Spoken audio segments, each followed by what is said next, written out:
The city of destination అంటుంటారు వైజాగ్. అంటే ఎక్కడ పుట్టినా, ఎక్కడ పెరిగినా ఫైనల్‌గా విశాఖలో బ్రతికితే చాలు అన్నటువంటి రూట్ చెప్తుంటారు. అలాగా సిటీ ఆఫ్ డెస్టినేషన్ కాదు, కంట్రీ ఆఫ్ డెస్టినేషన్ బంగ్లాదేశ్ వాళ్ళకి భారతదేశమే. ఆ దేశం ఏదో అద్భుతంగా ఉందని ఇక్కడ కూర్చొని కథలు రాసే ఏ ఎదవ అక్కడికెళ్ళి బతకడు.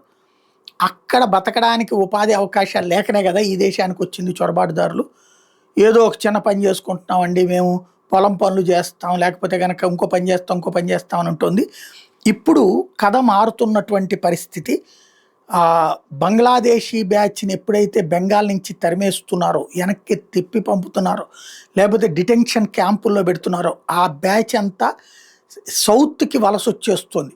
మన ప్రాంతాలలో, మన ఆంధ్రాలో, తెలంగాణలో పల్లె ప్రాంతాలలో రైతు కూలీలు దొరక్కపోతే ఇతర నార్త్ ఇండియా నుంచి వచ్చారు, లేకపోతే మాల్డా నుంచి వచ్చారు, ఇంకోటి నుంచి వచ్చారని చెప్తున్న వాళ్ళది ఐడెంటిటీ వెరిఫై చేసుకుంటే వాళ్ళు బంగ్లాదేశీయులు, బెంగాల్లో ఉండి ఇప్పుడు ఇక్కడికి వచ్చారన్నది అర్థమవుతుంది.